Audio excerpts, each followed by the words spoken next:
Yes. IJS Radio, we are back again for another show.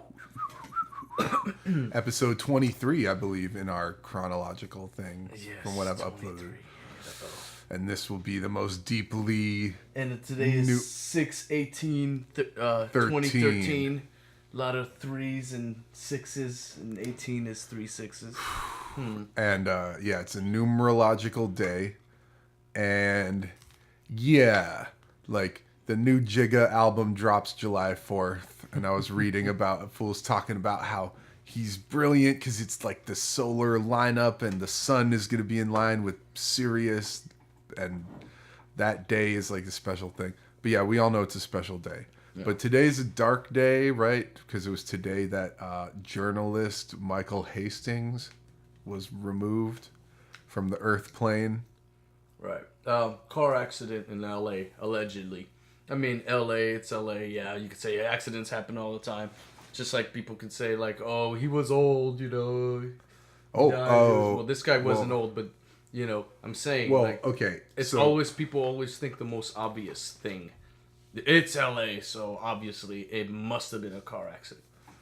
If that's what it was. Just like Princess Diana's death had to be a car accident.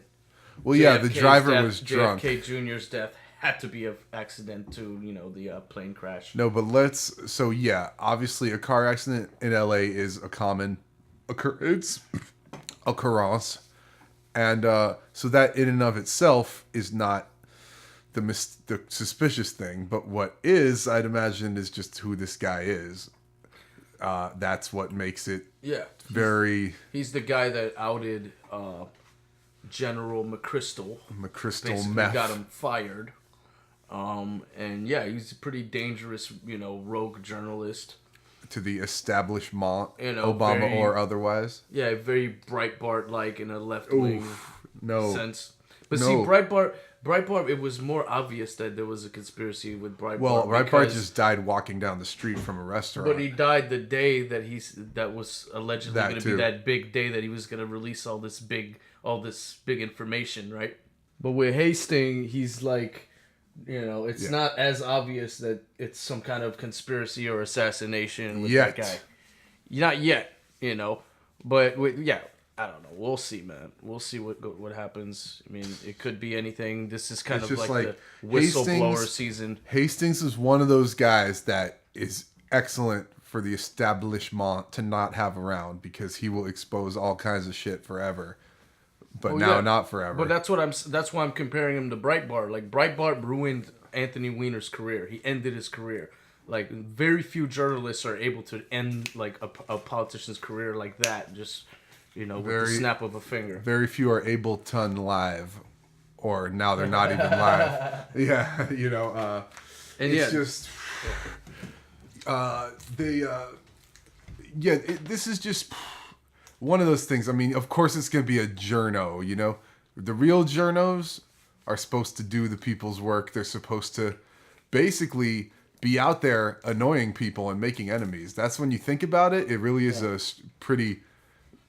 strangely brave, possibly brave, at least, profession, Your job is to get out there, get in fools' faces, make them hate you, and make enemies of all the wrong people who have all the money and shit and can kill you or do whatever. And that goes into what Rupert was saying the other day, that that he said something, I'll take one asshole douchebag over 10 he said one douchebag truther is worth 10 sheeple. Yeah. Right? Yeah. Yeah, and so wait, so how is that? What I'm saying is you have to applaud people who have journalistic cojones, you know what I mean, who have the balls to get in people's face. Even somebody like Mark Dice or the guy who does Waters World or whatever. Jesse Waters. I mean? They're assholes or whatever, but true. Somebody's got to get into people's faces, True. The difference though with cats like that is the Waters Worlds of the world. They don't get in powerful rich people's faces. They get in dumb college student and weird protester faces. Basically people with no power who can't affect them at all. the Dices, the whoever. Well, they also do a lot of clever editing too. Well, yeah, exactly that too. Because I know I just did a segment like this on the street, and Breitbart was known for doing some editing too. Yeah, like I just did the street segment, sort of like those guys do, just on my own, and I realized that we punched in. Anyways, this is all punched in. Inside joke.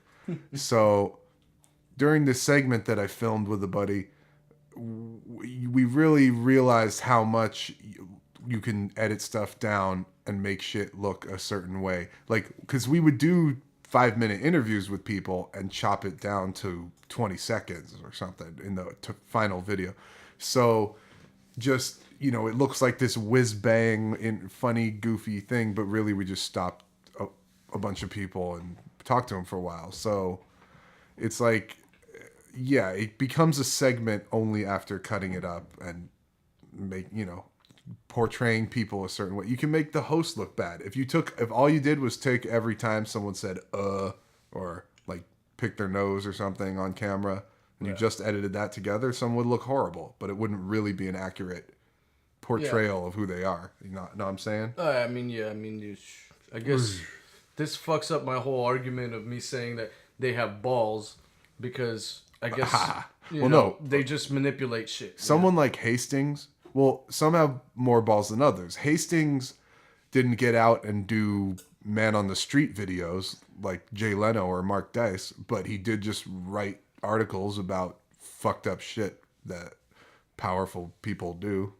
And he basically interviewed McChrystal, and McChrystal, I guess, didn't realize that he was on record, or maybe just said something and didn't realize what he was saying, or maybe he was drunk. Who Hastings knows? He said some shit about Obama, like Obama is not, he probably was drunk. Is leading from behind or some shit that's highly disrespectful to Obama. Like he's leading from the behind. Whatever, Well, no, but Michael Hastings was chilling with military guys like McChrystal, like hanging out at the officers club or whatever. Well, he said some cuss word, like McChrystal said, Obama doesn't know what he's fucking doing, or some shit. These dumb motherfuckers at the top, in the White House or something like that. But no, Hastings was in deep, like researching those guys up close.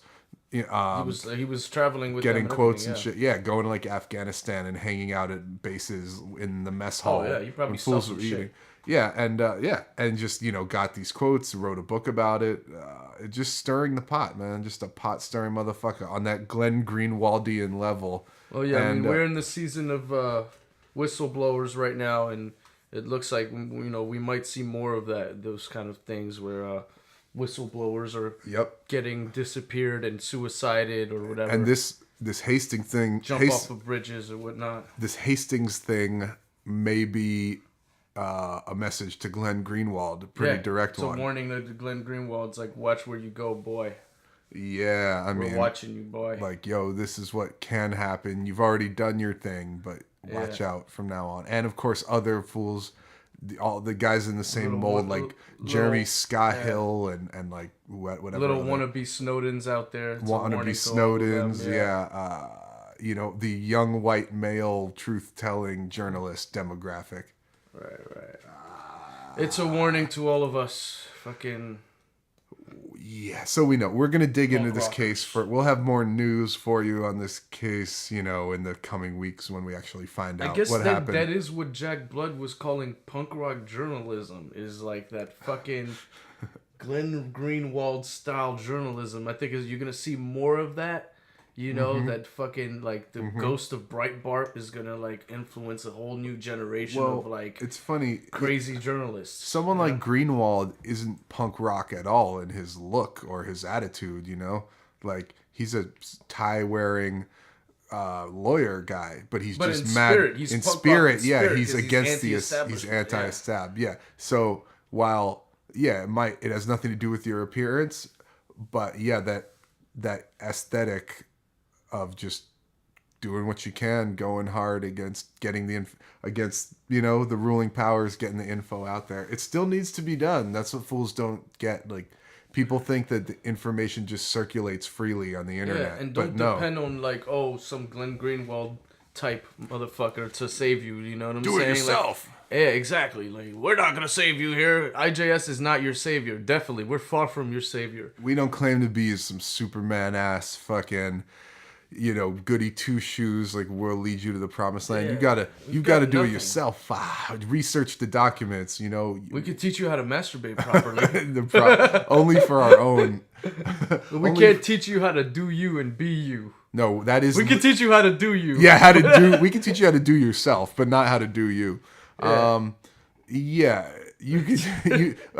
Montana has a class, a seminar starting soon. This is why we will never be your saviors in the Christian pantheon of radio. Oh my god! networks. And we have to interview Minister Derek Grayson soon. We have to clean up our act, man. Oh gosh! I have to prepare my questions. No, but I want to know what to clean up everything. But we also need to know what his stance is on masturbation. Like, will he ban it in the Georgia? Yeah, that'll be the very last question. Like, we'll ask him a bunch of really politically correct questions. Like, we'll be like gotcha journalism at the end and just be like, and what do you think about masturbation? And then you just like click. Would you stand up to jerking it?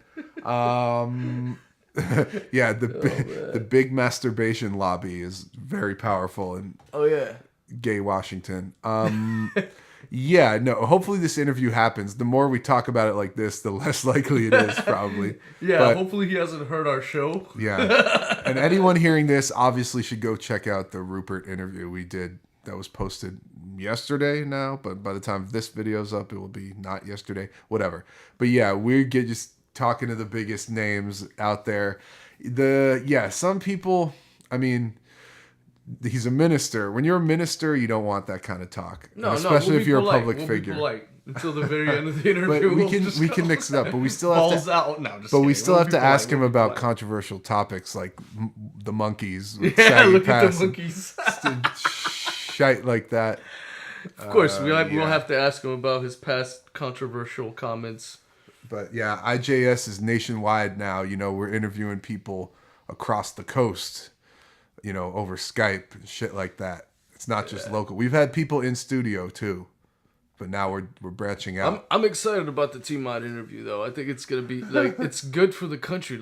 I think this guy represents like a new brand of politician. But honestly, he's from the people. You know what I mean? But we can't jinx it. Which is what I guess everybody says that. People said that about everyone always says. Yeah, people said that about every candidate on T-Mod's Earth. He's a man of the people. Yeah, T-Mod's I but promise this guy has you, literally no political connections, no experience in that there. That you know of. That we know of. But we'll ask him. We'll dissect. He has a connection to God, supposedly. Oh, and that's the biggest politician ever, right? Yep. And but honestly, you talk about it, and you might be jinxing it because I feel like this guy may be tough to land, even though he's verbally told me he'll do it. Scheduling. Yeah, you're how right. People I shouldn't talk about it because if he hears me talking about it, and you'd be like, "Oh man, they're jinxing the interview." I wanted the element of surprise. It's just. Never it's mind. a metaphysical thing. I'm just sending my support out. You support if you hear me, dog, T-Mod, if you hear me, bro, I'm a big fan of yours. I support your candidacy, and come to the show. Come to the IJS. Our doors are wide open for you. Our pearly gates are wide open. Montana can really turn your godliness or whatever. Holiness. Moving on. Okay, what else do we have to say? Yeah, there's more big interviews coming this summer and more big shows. We're doing big things. Just popping collars and shit. Yeah, we're gonna be at the club probably every night for the entire, season. And it's summertime, man. It's all the little college girls. Let's out of school. Let's strategize how we're gonna get bitches this summer. Let's do a little something personal and also helpful to the public. Okay, by the time that summer starts, it's kind of a scientific process. Yeah. Where by the time the summer starts, women have shed most of their clothes, and most of them have shed also their boyfriends. Like they gradually shed clothes over the year. And their boyfriends. They start out with also. one overcoat. And most importantly, they shed their boyfriends. But I thought before the summer. It's starts. because they shed them around Valentine's Day, and then they're single for a couple months. A lot of women will wait until after Valentine's Day to break up with their men so they can get all the Valentine's Day gifts, and then next week after that they're like, I don't feel that way no more. You know what I'm saying? But they get to keep all the gifts, and they get to get pampered and everything. No buyback. This motherfucker. Yeah. There's no. We need to start a V-Day buyback. You know? Like and I'm the not saying shit. that all women are doing this or consciously even doing this. I'm saying that a lot of women do this, like you said, even unconsciously. It's a natural thing. Okay, so the summer cycle is now rolling around, which means bitches are shedding their clothes and shedding their inhibitions a little bit. Yeah, there's a lot more single women out there. You know, so summer. They've shed their boyfriends. Yeah, because they want to just date. Yeah, over the summertime and go get like sushi and shit. Yeah, like that, right? Go on a road trip. Okay, so where do we fit in? Quite literally. Well, you know, our type of guys, like we have to get a shitload of liquor, right. And make sure we talk to the drunkest girl we can find.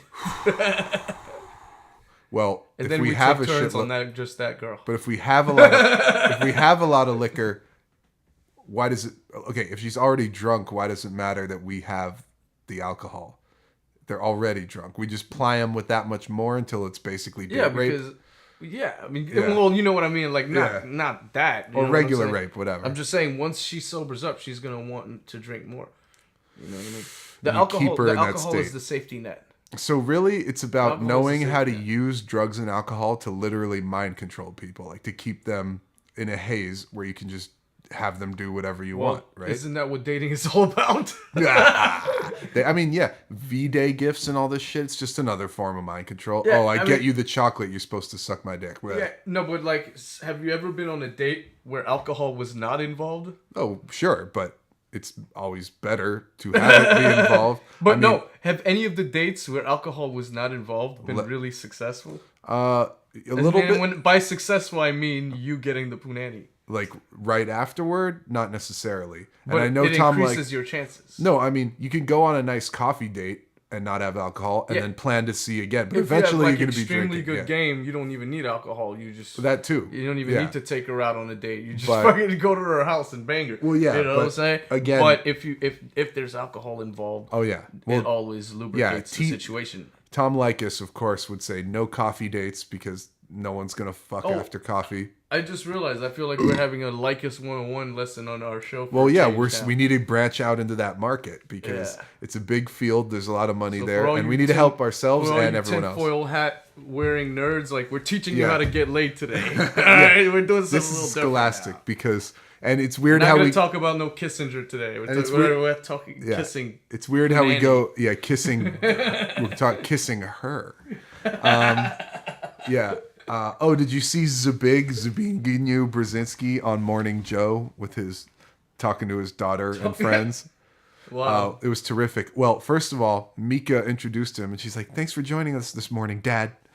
He's she's the most awkward bitch ever. Dude. My pleasure. Let me field the question. And then he basically ripped into Obama. He said what Obama's about to do on Syria regarding Syria is going to be a huge disaster. That's what he's saying. So the teacher turned on the student? Fucking Darth. The mentor turned on his fucking pupil? The master turned on the pupil. Yeah, exactly. The Sith Lord turned on Darth Vader.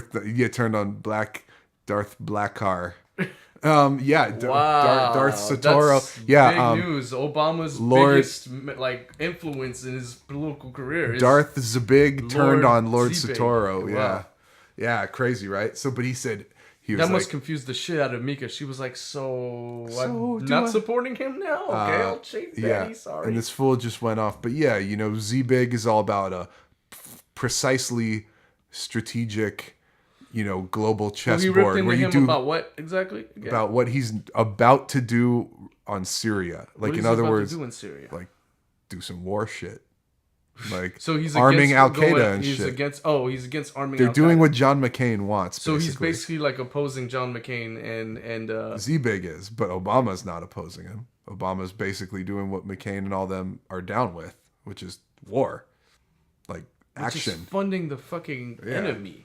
Well, of course, Lord Barry's going to do that, right? Isn't he a Muslim that should be sympathizer? right there. That should be the biggest headline news of 2013. Like Obama and McCain collaborating to send like funding and weapons to literally Al Qaeda allies in fucking. Doesn't Syria. it make sense? That should be the biggest news of the year, right? If there. Bin That's Laden's bigger than, dead, Benghazi, or whatever. well, that's the other thing is now that Bin Laden's dead.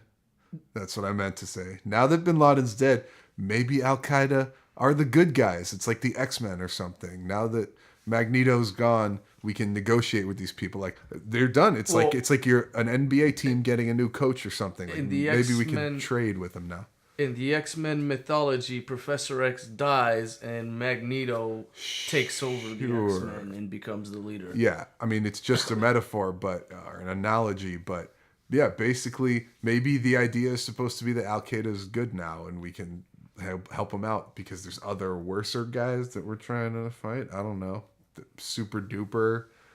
Well, I mean, Muslim Brotherhood. The excuse that they're using is that these are the only people that, are ready to help us take down Assad right now. Yeah, these are the only people at our disposal at that moment. So we gotta back them, and we gotta make sure that they're on our side, and we gotta make sure that once Assad is gone, that we can have control of the situation. But of course, that's their fucking spin on it. The reality is we're putting monsters and demons in charge. We're gonna get rid of Assad, and we're putting these fucking people who are worse than Assad in charge, and then we're gonna have an enemy to fight over there that's even, crazier because now we gotta go over there and take care of Al Qaeda.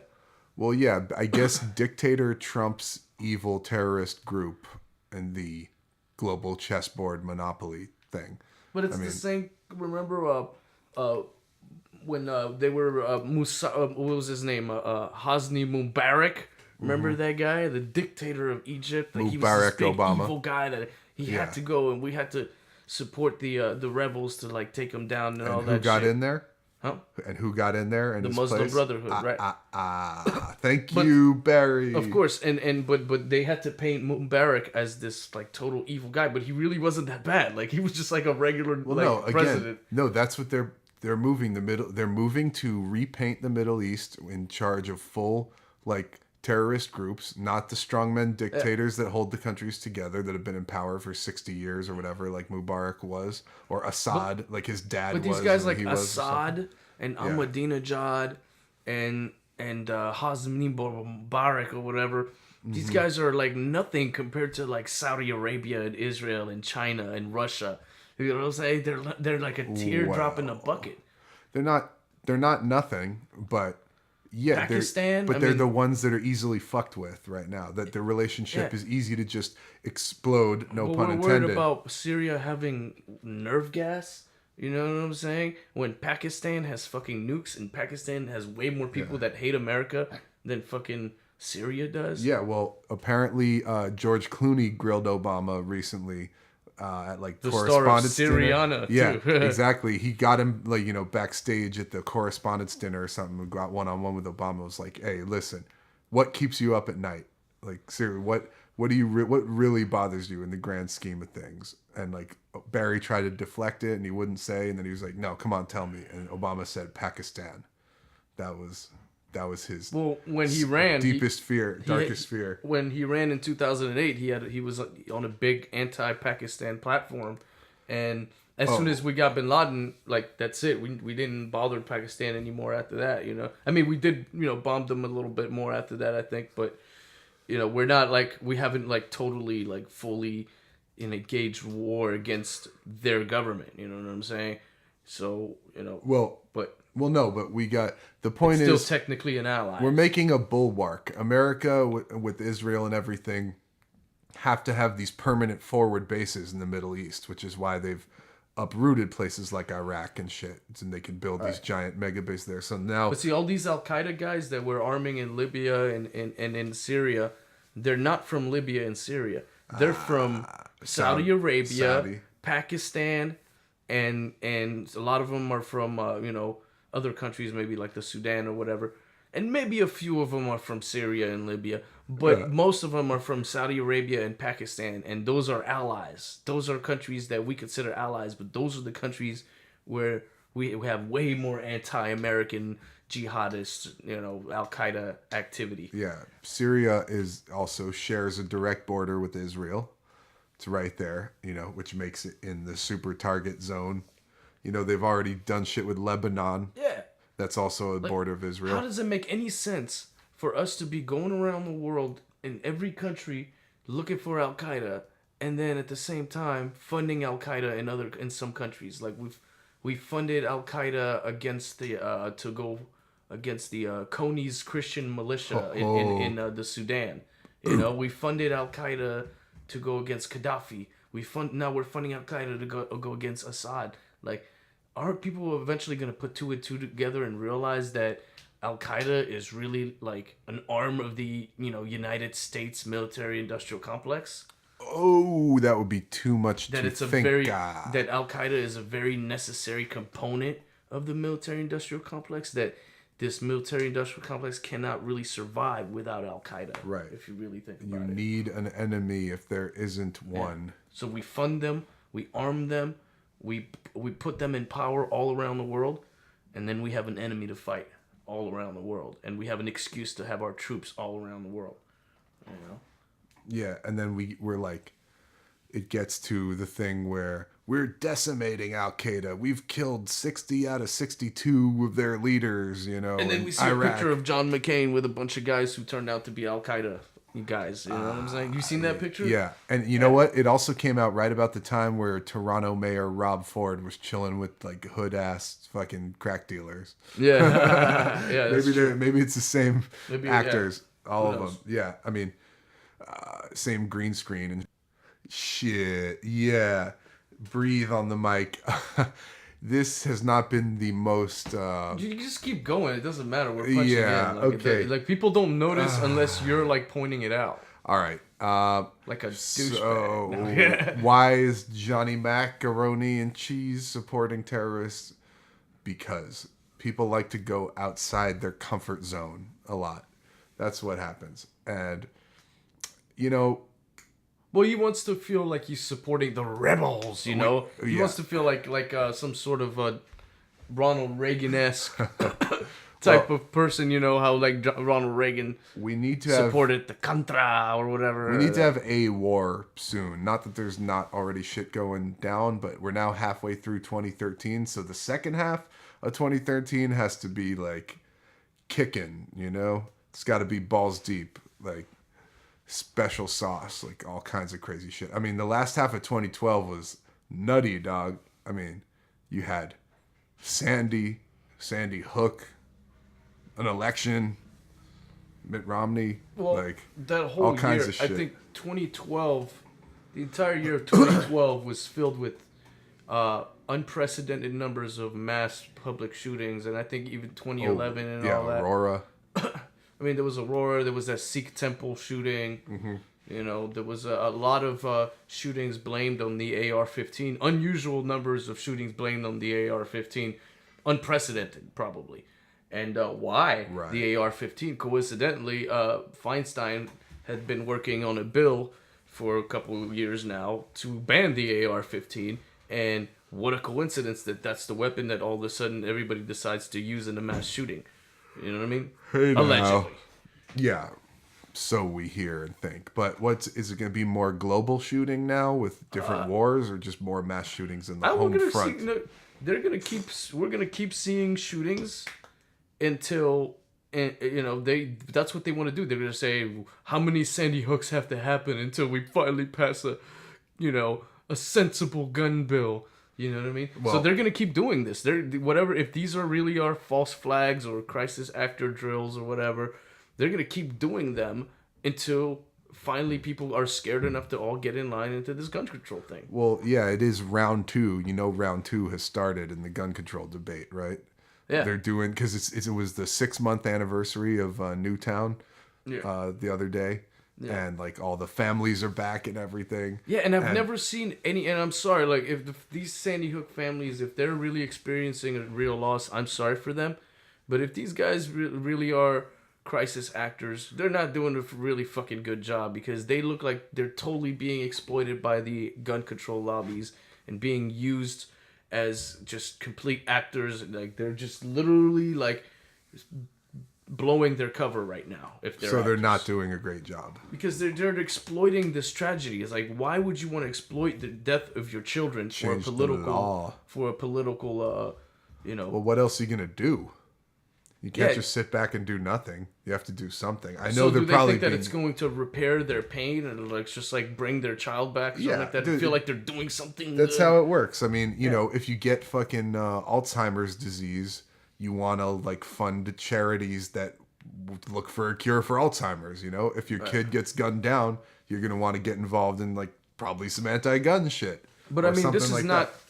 This is obviously not these parents doing this on their, own like will. Like, there's something behind this. Like, they're flying on Air Force One with Obama all the time. It's like the Sandy Hook parents have become like these national spokesperson for gun control.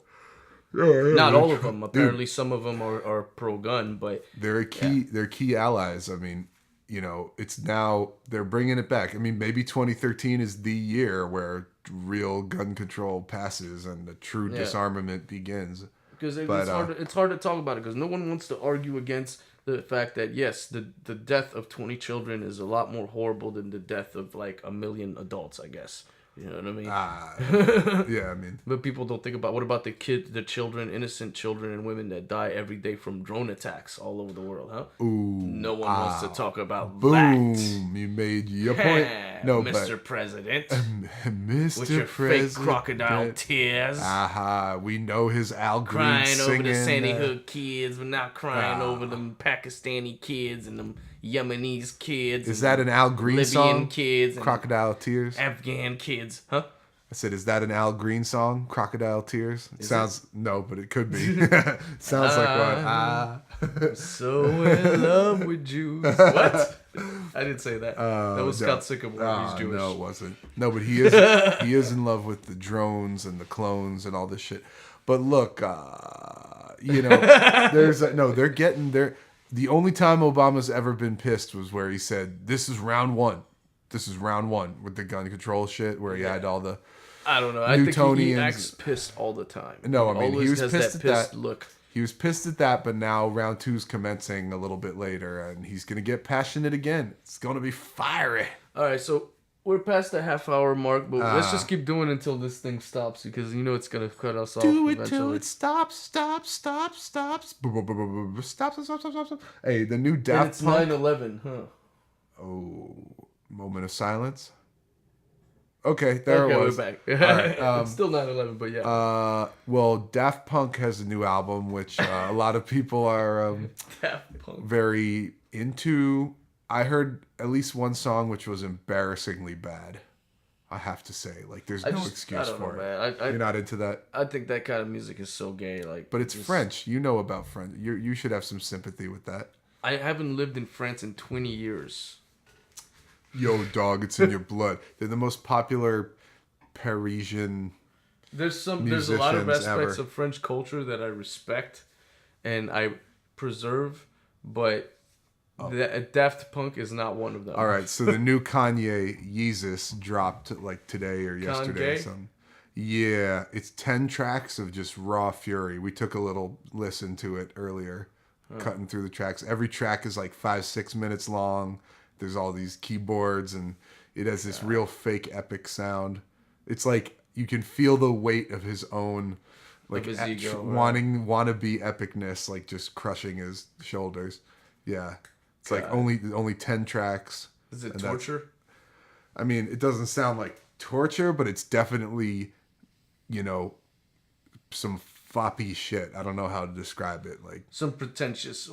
It sounds like something gay men would listen to, like coming out of the shower or something, like walking around their apartment, like, "Oh my god, this is incredible!" After like, splooging on each other's back. Yeah, it's not. It's definitely not like hip hoppy or even the beats. A lot of time, I mean, his single "New Slaves" doesn't even have drums in it. It's a beat, but there's no like percussion. It's just boom, boom, boom. Speaking of splooging, remember that Bill Clinton interview that we were talking about earlier? Oh, where he's looking Alex Wagner directly in the eye and saying, they're gonna get creamed.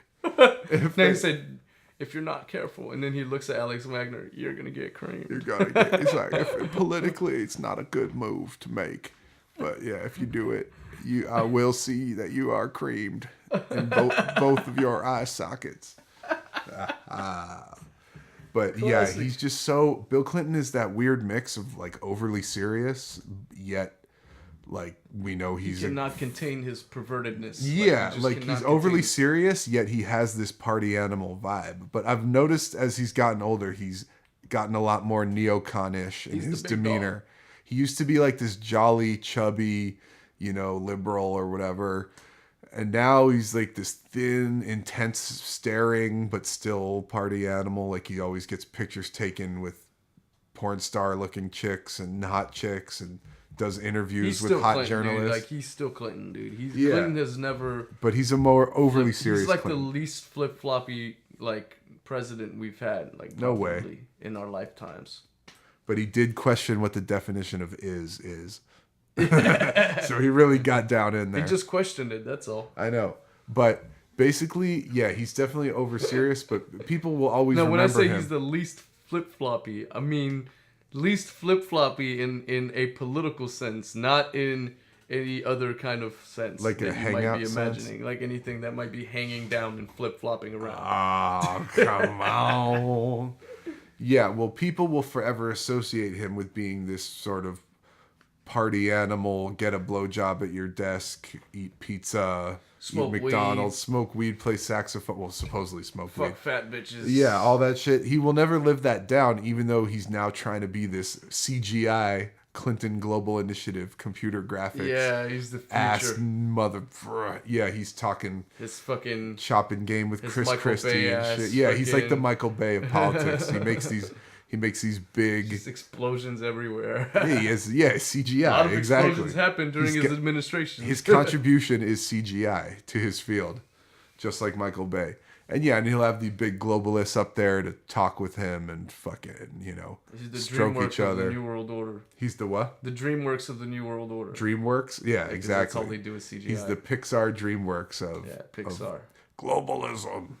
Pixar, yeah, that's what I was thinking. Pixar, yeah. My Nixar. Which Pixar came from DreamWorld, right? No. Basically, it's interesting actually.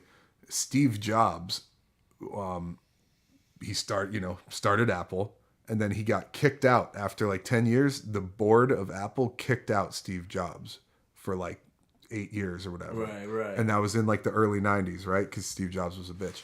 So in that time, when he wasn't working at Apple, he started this animation company called Next. And then basically they were, I guess, bought by Disney at some point. And they changed the name to Pixar. And then Steve Jobs went back to Apple. So basically when he was not at Apple, he made a quick like billion or whatever doing that animation joint. And then it was out of his hands. He went back to Apple. But yeah, and then it was a effects house or whatever, a CGI and animation. So yeah, they've been running with that ever since. It's like the mid 90s or whatever. And boring. With all these... There's no conspiracy in that story. I know, but there is. Come on, it's Jobs. Steve Jobs unleashed all this Pixar bullshit that we see today on us. Steve Jobs, by the way, was Lebanese or Syrian. And Lesbanese. Yeah. Or was he Syrian? That too. But no. Was he Lebanese or Syrian? I forget. I have to look that up. He's a friggin' part Arab. Yeah, he was definitely a part Sand Negro. Or Sand. Can we say that? He was a Sand frickin' American. He was a Sand frickin' American. Half or something. Yeah, I don't know. Oh yeah, I can't. Yeah, we have T-Bot. I am not an African American. Hey, we should accidentally call him an Afro American. Oh man, right off be the like, bat. this is it. I'm cutting this interview off. You guys just said the A word. I'm cutting my own mic. I am not from Africa. Hey, we need to go over and do an interview in that fool's car. And like talk to him from the back seat and shit. Oh no, he canceled drive time. Yeah, he canceled drive time though. Oh yeah, so he can have more time for his campaign. It's going from drive time to thrive time. Getting up in that campaignism mode. Get there. Yeah. So Pretty Thug. So we've covered every base. Our rambling topicality, as we always have. Yeah, we've covered the basic scandals, the arming of Al Qaeda. We never figured out how we were going to get pussy, which is probably a problem. I think that's going to be a continuing theme, probably in future shows. Yeah. Well, we didn't lay down a basic 4-point plan or whatever. I mean, look, we could stick to the our masturbation techniques for now. No pun intended. You know what I'm saying? Until we find better ways, or until we have money or fame. You know what I mean? Those things, not Corey fame, real fame. You know what I'm saying? We can't. No. So money and or fame, then the bitches will just come to you.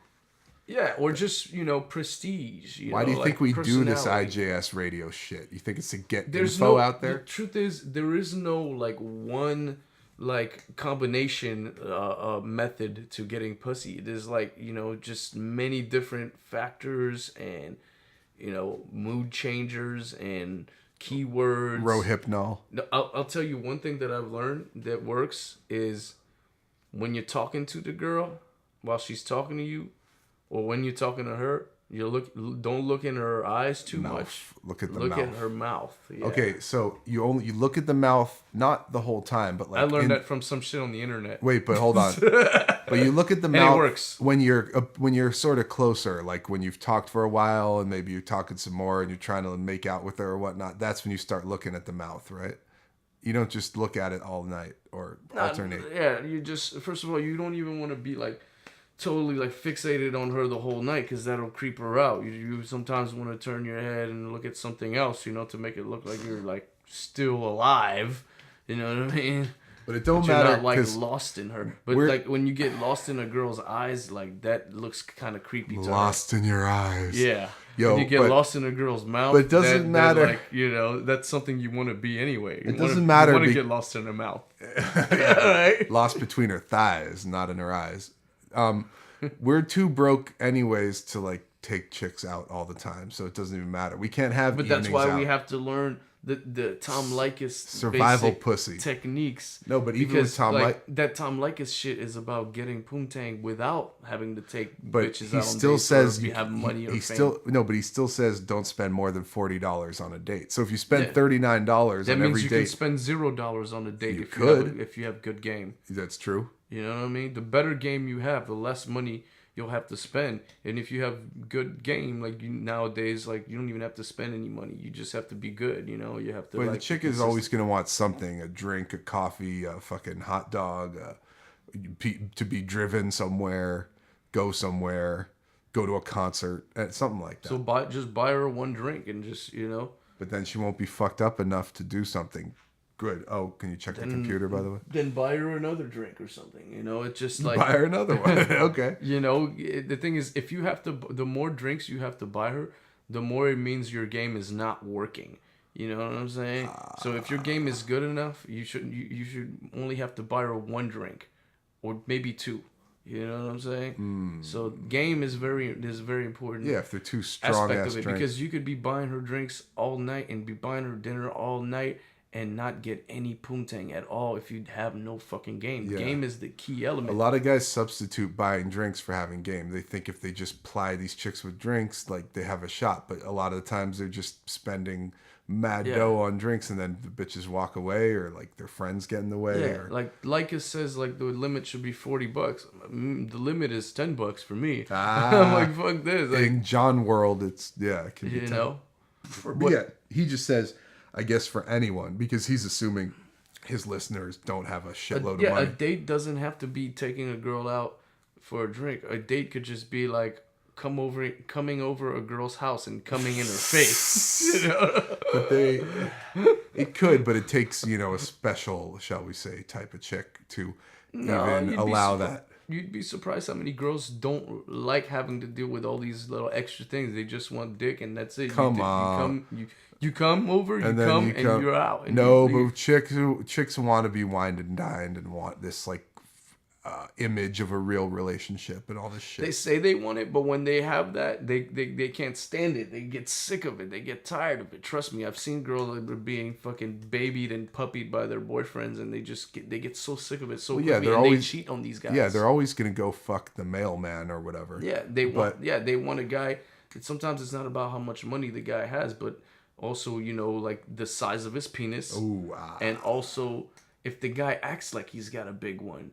Like, that goes a long way, even if he doesn't have quite literally a long wang. You know what I'm saying? Well, so just acting like you got balls, having balls, having the balls equals courage. Being more like Ron Paul, basically. Yeah, having the balls to say what's on your mind and speak the truth and stand up for principles. That's very attractive to women. That's why so many stand up for principles. That's why so many hot little college girls love Ron Paul, because they're attracted to these got balls. Yeah, because women are attracted to balls. The guys they fuck with don't have any principles. They're as immoral as it gets. These college student types, the youth of today that have been demoralized. Yeah, I mean balls is not just having the balls to like fight some dude at a party. Balls, means you have the balls to like walk away from a fight in front of everybody and make yourself look like a pussy. That's balls right there. You know what I'm saying? Because, if you really are the Yoda of the game, you try to avoid a fight when it calls for it. I mean, you got to stand up to fools when shit's on the line. Real bitches will respect you. They say, "Wow, he walked away from real fight." Bitches, wow. No, come on. Chicks always want you to beat some dude's ass. Like all these fighters and MMAers and boxers and stuff. No, they always have hot chicks. They want you to fight for them. They don't want you to fight for no reason. No, like but a girl doesn't want you to. If she likes you, she doesn't want to see you fight some random dude for no reason. But if you're fighting to defend her honor, then that turns her on for sure. But if you're fighting for some stupid reason or for no reason at all, they'll be totally turned off by that. If you are a fighter in any capacity, whether it's professional or whether you just, you can defend yourself and all that, that's going to make you more attractive because that alpha male ass kicking aesthetic. But that's where you distinguish the difference between real women and Rihanna type women. Rihanna. Because real women will respect you if you fight for their honor. And Rihanna type women will respect you after you sock them in their face. But doesn't Rihanna just prove that? Doesn't Rihanna just prove that it totally pays to be an asshole like Chris Brown? I mean, it doesn't matter. A super hot chick, you can fucking beat her and she'll come back. All it proves is that a lot of hot chicks, especially famous ones, have very low self-esteem. That's all it proves. What most women would not walk away after that. And that's the thing, like. Of course, we all want to fuck hot bitches. You know what I'm saying? And of course, the hot bitches are more likely to have low self-esteem issues, daddy issues, child molestation issues. That's not true. Yeah. No, it's not. Hot girl is more likely to have been molested than an ugly chick. I don't think that's true. But it's true because she's hot. You know what I'm saying? She probably developed young. You know what I'm saying? Whereas some ugly bitch, like, come on, dude, like... She probably wishes she was molested. We're talking about kids, though. We're talking about kids, though. They're not even on a spectrum of attractiveness yet at that point, unless it's a molester. That's what I'm saying. Molesters also think do you think a molester wants to fuck an ugly kid? No, they want to fuck the prettiest kid they can find. Argo. They want to fuck themselves a pretty kid. Have to say, Rockin' Ronnie has to say that. Not down with that. I don't know. It's just that a guy who's going to beat a woman is, an insecure pseudo alpha male, but he's still that guy. He's still that guy that's going to go far enough to actually beat a woman. Like, he has balls in that sense, and he shows her that's how much of a controller he is. Women like men are in control. Women will confuse that for balls. That's not you. If you're fighting a woman, that makes you a bitch yourself because you're picking on someone who can't defend themselves as well. You know what I mean? Like, it's that whole thing. Like, why don't you pick on somebody your own size type of thing? But then it wouldn't be picking. It would just be fighting. But I think it comes from fear, I think. A lot of women stay with these type of men because they're afraid that if they leave this man, that he's gonna go find her and kill her or do something bad to her, like beat the shit out of her or something. Yeah, that's part. But they don't even want to mention. They don't even want to say anything because the minute they open their mouth, baby, I've been doing a lot of thinking. I think Chris probably just found out that she fucked Colin Farrell or something, like, and that's what made him blow up. But Did she fuck who? Will Ferrell? Colin Farrell. Oh, Colin Farrell. Will Ferrell's brother, right? No, but yeah, exactly. But basically, so we've cracked the case. If we want to get more chicks, we need to be more violent with them, and have a Bugatti or whatnot. If you want to get some fucked up girl with issues and doesn't respect you because she doesn't even respect herself, then yeah, be that fucking violent dude, violent towards women. They love that shit. But if you want a real ass bitch, if you want a down ass bitch, then be a real motherfucker, a real gangster, and fight for your girl's honor. Do not fight with your girl. Don't put your fucking fists into her. Real N-words do real things. That's depends who she is. Depends who she is. Unless she's into that. But the whole point is there's so many seemingly innocent, nice, sweet chicks. Seemingly? Oh, yeah. Well, no. What I mean is there's a lot of chicks out there that upon first glance, a lot of these girls are just cum buckets. You think are... Let me finish my fucking point. Jonathan... A lot of chicks seem innocent, and they're the type of girl that you never, you wouldn't think would do this, that, and the other, or be a whore or whatever. But they're just as shallow and whorish as any of these other silicone, fake plastic broads. You know what I'm saying? So even the one, wouldn't you want a woman, if you want to get in a relationship, like if you just want to fuck girls, then there's plenty of cum dumpsters, aka cumsters, everywhere you go. You know what I mean? But if you want to find a girl that'll be down for you and treat you right and be there for you and everything, then you got to be real. From that's the what I'm saying. You can't start an abusive relationship with a girl and expect it not to end badly. But this is what I'm saying. Even the chicks that you think are down for you, even if they are down for you for a certain period of time, that might all change very quickly. And you have to risk that because that's life. Life is risk. I mean, everyone is going to hurt you in some capacity, so you have to choose your battles. But you have to always be wary of that. Well, people change, Sometimes people switch up. Sometimes you think your girl is, going to be always this good girl, and eventually she changes and turns into a fucking bitch or a cumster. Oh, robust ass bitch. All right, so word of the day, kids, cumster. Cumster. All right, so which is a cum dumpster. We're coming to the end. No homo of another illustrious IJS episode. Right. There's my burp of the day. Yeah. And what else do you have to say? Nope, no predictions. Predictions. I predict that I think we're gonna see more dead whistleblowers. I'm pretty sure I called this one actually. I knew there was gonna be some dead whistleblowers. I didn't know it was gonna be this guy because this guy had nothing to do with any recent stories that we know of. He did though. He did. Hastings did? Yeah, we were just talking about the McChrystal shit. But that was a long time ago. That was years ago. What are you talking about? That was like a couple months ago. Yeah, but I thought that it was going to be a dead Snowden at first. I thought we were going to see a dead Greenwald or something. Stop going by the media's playbook. Somebody who hasn't been in the news in like 2 years, or 3 years. He's all over the news. You just were missing his shit. Yeah. What has he done since the McChrystal Look him story? up. Go look him up on YouTube. See when he last appeared on all these different shows. No, I've seen him like on MSNBC or some shit. But I didn't. He's in the news. The McChrystal shit dropped. He hasn't been in the news to the same level that Greenwald. But of course, dude, stop being such a patsy. You think they're gonna like have this big scandal and then someone involved in it is gonna die immediately, like Glenn Greenwald? No, they take their time. They do it when you're not thinking about it. They do it at the wrong time. So right, no, that's what I'm saying. I knew that somebody was gonna go, but I didn't know that it was gonna be somebody unrelated to anything that has been going on lately. But he's not. That's what I'm trying to tell you. Tell me what big scandal has he like at all? He's gone ham on all the Obama shit, like everything so far.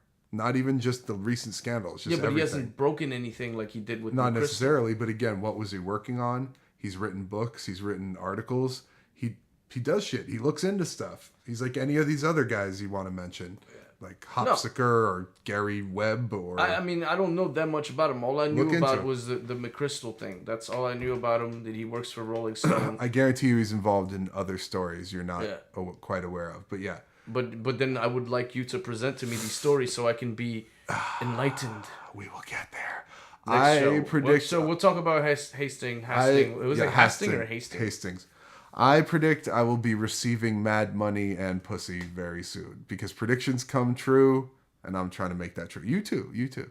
So that's my prediction. You don't. He doesn't want it. That. Oh, okay. He already gets it. What I'm saying is, I'll just pass on some of my bitches to you because I already have too many. That. No, that wouldn't work. That wouldn't amount. That wouldn't amount to much. Bitches, bro.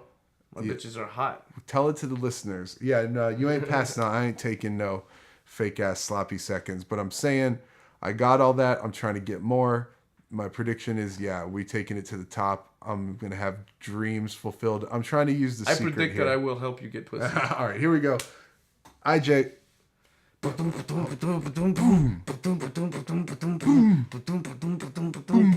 I'm just saying radio.